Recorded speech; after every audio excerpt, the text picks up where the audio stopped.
Matamgi Manipuri Wari channel asibu tabiriba khwai pumnamakpu taram nokchari ngasi amuk laubirasi Hui Houdongsu Nungshinabra mapan suba tangkak pung mari tarakpa duaida pamuba mikap tholei adugadi nakanda isisina thoibina tumlambado ure thoibibu uraga nokfe tawi wakhalda khali thoibi nangse pharadi amna phaiko love you so much si hairaga thoibigi laibakta nuksina chupi thoibisu yawon lakpagi lengakpaduda khangsinadaba saraga tumina tumsili thoibidi makeup thokle pamubada yenglei aduga hairei so cute but I'm really sorry for yesterday matungda nangbu amuk hana ki halaroi ai lankhre khanabasu hauraroi pamuba tumliboi ningdunani mana hairido adubu amadunadi loina tare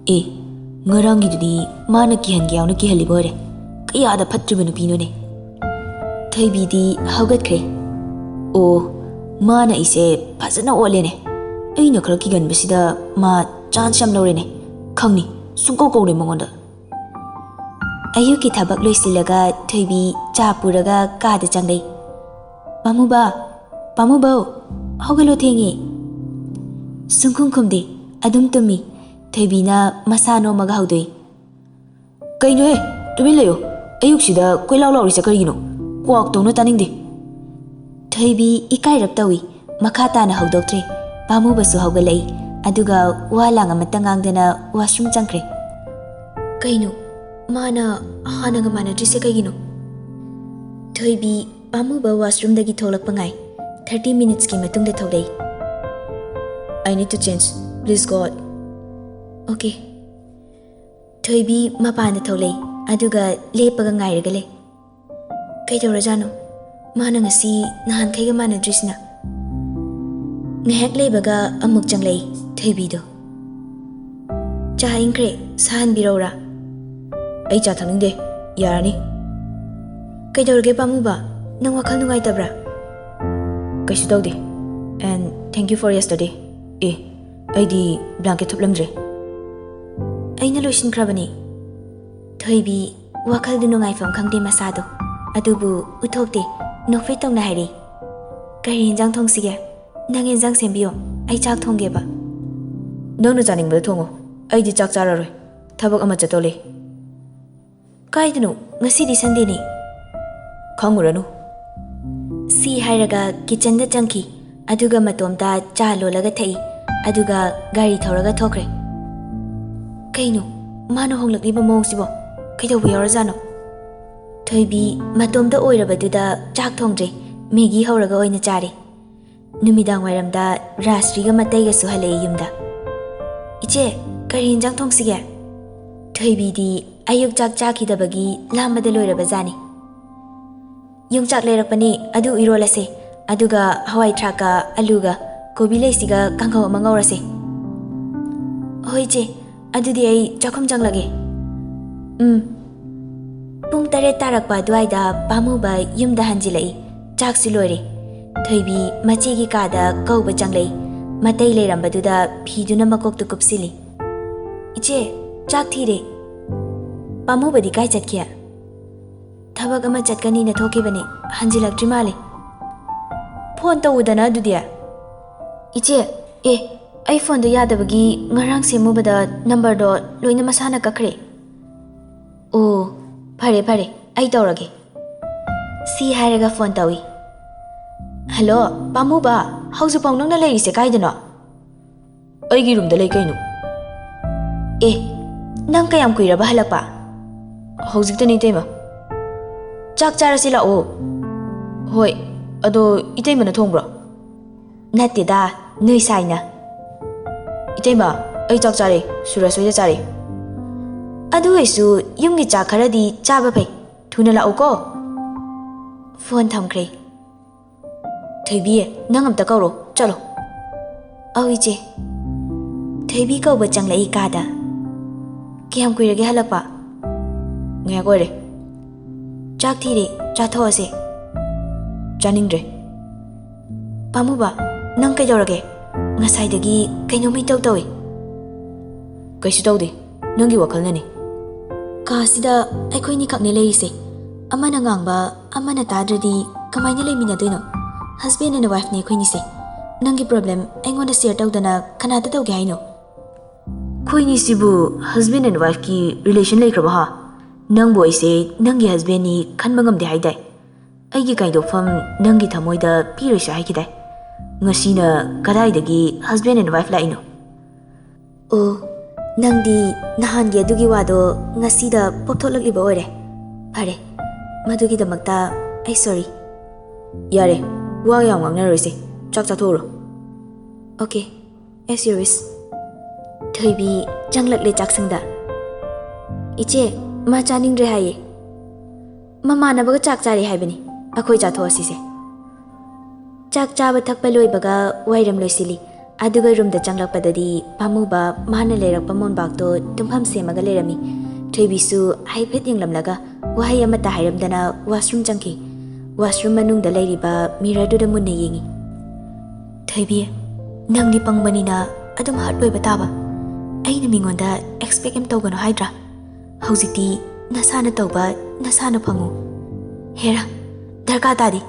Nangdi lairadana aduk nungsiba mahak faba kaina bangamini. Nangdi aina pamjaba nuksijaba misu nate. Karigi nonjaruni. Nangonda ai landena. Nang nangamlibadudi kaisu nate. Aina ngambana helakani. Thoibi mai mi tathoga room da changlei. Famung tharaga kangkhan manungda lei. Phone do net on tawi. Aduga Insta da status sam thagali. Don't expect anything from anyone because expectation always keep hurt. Nungsi thoibi na thagali ba status to pamu basure.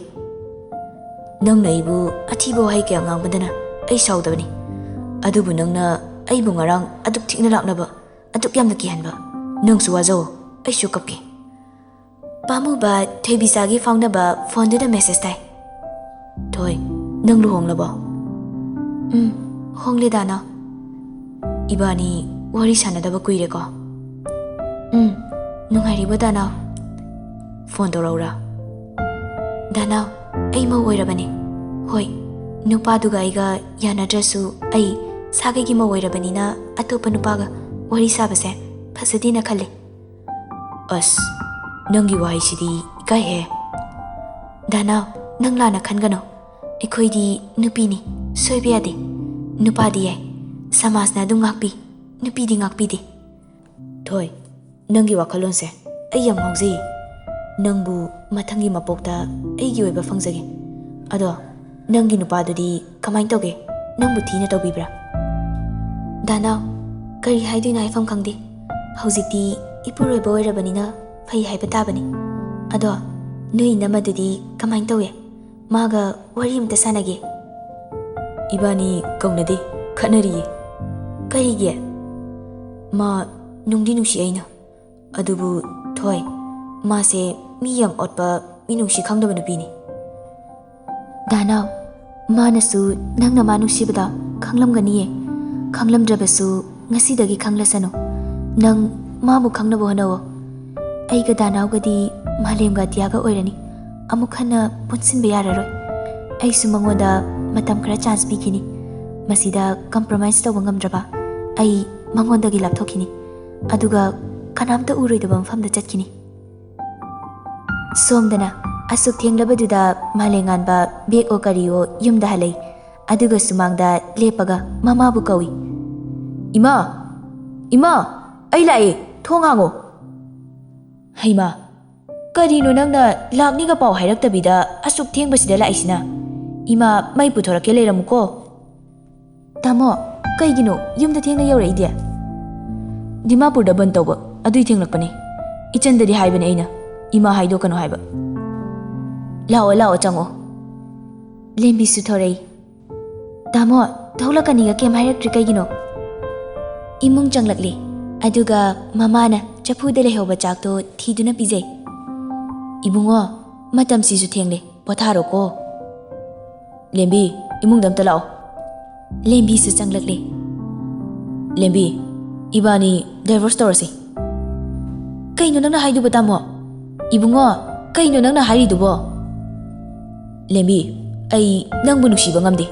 aduna ibani khainabana phagani natradi ibani nushinana leiba ngamaroi nangsu aisu santi phangaroi tamo nangai gi khandrasu ichasi gi khalaga please adumta de haibigano madugi please do kayarakno aina nafamda haijakhiba matamduda nangna tabikibra ngasisu ai mabu kawba ngamde nangna aigi nungsibibu ithanungdagi setkibani aisu nangi nungsibai hakse nathanungdagi setkani matamduda nangsu ngasi faba aina kayam chakna khangke habado nangsu palaga khango nangsu kapo aisu kapke masu kapi pumnamakse nangna kaihankiba tanthani si hairaga malenganba mapi sinthaduna kapi tamo please I'm sorry Lembi Lembi ka manungda changkhre aduga tumliba ngangdo puraga tholei tamo nangna chasi nungsidrabo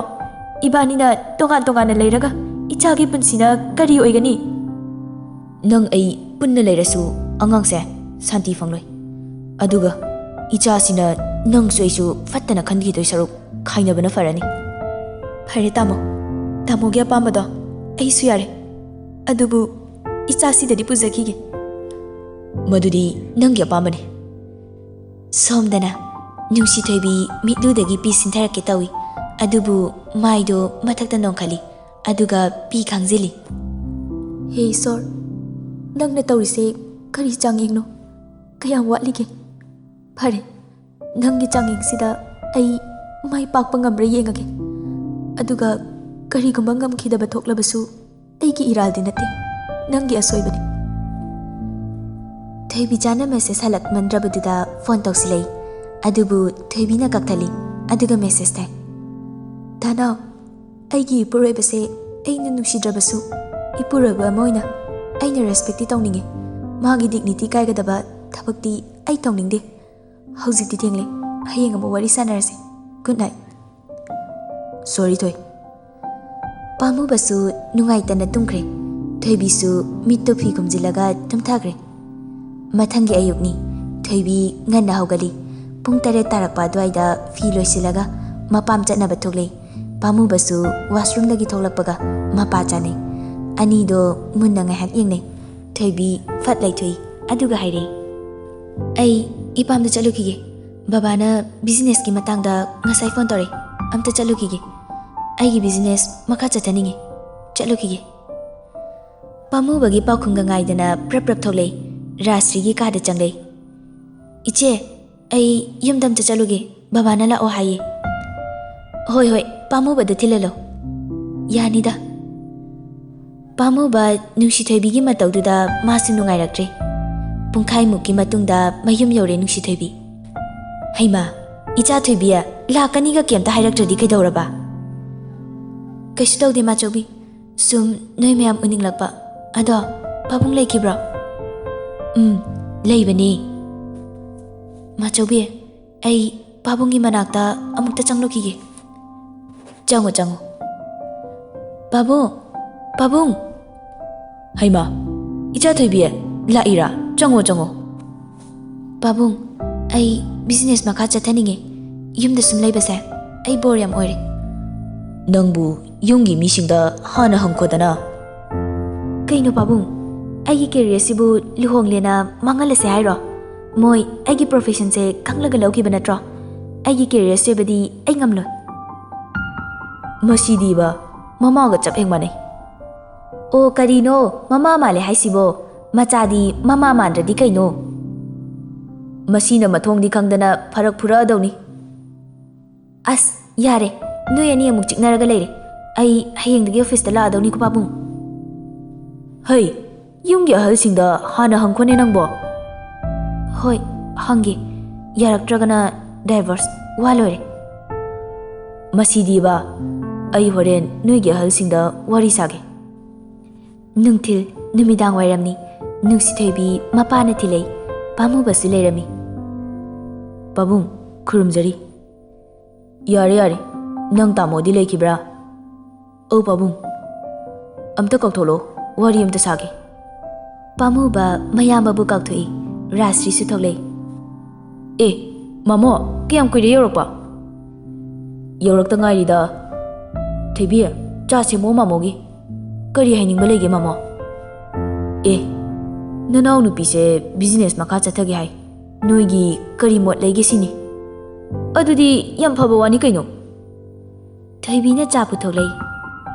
Babung, cha tamogisu. Pamubagisu cha da thamlami. Pamuba, nangdi kari khaliba? Babung, mage pambada aigidi yes ni. Phare adudi. Ipasu chatlage ko. Mapabu thongal fau thindui. Babung, paisa khar piramo. Ai hayengdagi office la adawni. Kayano ne nangna piyu haibabo. Wallet to piro. Si hairaga mapadagi wallet to lawi. Aduga listing ani chatpido tare nipan lagthui. Yare, si kai laurage. Haima, lui laukhri ne.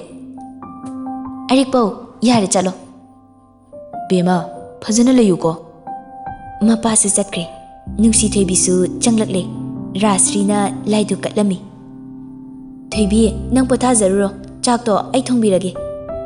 Hoi che. Kada changlakle. Pamuba munni yenglai Thoibida. Thoibi di thausadi. Nangdi napamda office chatke hairuri oire. It's my wish. Don't interfere in my life, and you don't have right. Oh, nang napami sa kaino. Ay napama dun itaw rise. Ay nayaroy na tingladi. Nang ginati kari lagi tingbage. Nang ay ginupini. Maduna society gimit yengda. Kahasida na we are stranger. Nang napami sa kaino. Ay napama dun itaw rise. Nang su nang napama dun taw kaino. Ay gya pamba loy na taw buyarabo. Yes, most welcome. Aduga aikoi ni sina karigi kasida pulap lari sina kaige. Oh, nang na haise ai sat krosiro, ha? Ai madu haide. Then, nang gisa ingonda attitude uliba haidro. As, wati ngang na bai matam nati. Ai thabak chili. Nang su lebam thakpa layo. Ai su lege. Wa ngang na rose. Aduna fani. Si haraga magi laptop to on tawi. Nungcthoi, wa singba ngang na si. Kaino, there was store sa haro. Nang yam pamabo. Aidi tawrase, tawdrase, chap mane. Nungcthoi na mabu ignore tawbadu pamuba khangma ngamdi. Kanti thokna sawning lei. Sawraduna Nungcthoi gi khudang do pairaga phamungdagi chingthai. Aduga haire. Aise, napuroibani napuroiba. Aigi ayaba yaudana nang thabak amta tawbo yaroi. Khutto fatlauna kanthoi. Aduga haire. Oi, nang kanano ha? Nang kari orige? Aduk chokhattaba nangbu aigi nuparo ha? Aigi famda nangdi kari sunate darkar oide. Nangdi hairunu. Thawaidagi hena nungsikiba mahakpasu aina ngakpikide. Aibo halisini. Mafau kaina bangami. Nangdi kai sunate. Aigi ahanba mityengda nang aina yakidrabani. Adubu nangi toksinaba nataw kharana aibu nangi maram khalubada aranbani khalui. Adubu wakaldo khaluba ai oina lale. Akon bahuigi mamai tingnaba tap chaplaga chahi supathamasu thadokpa numita hanagi hamu habida yamna sengi. Nangna chagat tawbada maya ka khai tetharakpa chakhatabisingdo aidi nate. Nangi misum oida chirolda thugadaba Nungcthoi nate ise. Phare, nangna du yoradi there was torse. Thank you. Aina pambasu adumagni. Aise nupa yamna darkar oiba. Nupa da depend oiba nupi dinate. Nang masima khangzalo. Nungcthoi puk khangna narai. Ah, ayoma. Thoibi, kaidore? Nang changlakanu inakta. Nungcthoi puk namanduna famdare ilaimaida. Pamubasu sauduna chaijarasu magi anabadudi yengba ngamdi. Thoibi ngamda washroom da changki. Adugadi thagi peret lakpagi puk naba oiraga lerami. Washroom dagi thoklaklaga phamungda tumine hipthai. Pamuba pakhatpa nungaitaba amadi fawi. Khonglai thuna chatki. Aduga Rasri kauraga lai. Thoibi, kaidorage? Pamuba nang kitang chatho. Pamuba su handui. Kaidorage nangbo? Che, ai peret lakpagi puk nabane. Water bag hapkera? Yani di che, ai asaba khangba ngamde. Mai phajagini. He, ngaktang khango. Thuna phanabani ai ising sahan birake. Rasrisu thore I kadagi. Itema kaidorage mana puknai haisna. Nupi gi anabani nangna khangaroi. Thorakpada pamubagi mambak tharaga tumam semlambada ure.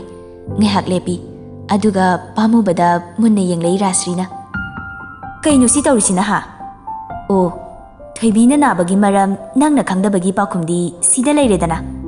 Nate, noyani na khalisibu kaino ba? Angang masagi luhongba sanabadu nate. Yum panbase thabak khudima khut thilaga taknahadganu. Thoibigi manakta leiruchu chalo. Rasrisu chairamaga chatkre. Ngehak leiraga Rasrina hot water bag ka chaka puraga lai. Thoibi chak se kara chathoksi. Iche ai chak chaningdi. He, sumai tobada chara henba phate. Khara chasilo. Pamuba nang sida lao. Ai angang dusu tumning haurabani. Chak pijarukige. Oh itema. Rasrisu chatkre. Pamuba tande mande Thoibigi manakta changlei. Thoibi chak se khara chasi. Nangbu kanano ha? Formalities ki darkar oidi. Nangi leibam thokpa leyo. Aisu lege. Wa ngangnarose. Aduna fani. Please, stay out. Wa makha taningai leite pamuba. Thoibisu haugalaga chak to khara chare. Aduga famungda amuk changkhre. Asumna numittuma haujinkre. Next day gi numidang wairamni. Pamuba matai mada phone tori. Hello, itema. Thoibido kamai toroge? Ngai ko pamuba. Noyani se luhongba tha ma hele. Aduga karino noyani tawrise ha. Ai khangde. Thoibi kamdore haiba noi na sana sa haina jo. Noi natai na naw natro. Itema, ai ngasidi thengna halakpa yai. Mado, aingonda haibam thokte. Nangi nupida phone tawraga hayu. Magi phone number aingonda yaudi. Wa yam ngangningde ko. Phone number hairake. Se, si magi number ni. Call tawraga hayu. Phone thamkre sauna Rasrisu. Pamubasu tande mande tauna tauna. Thoibigi phone number duda dal tawi. Ring chatle.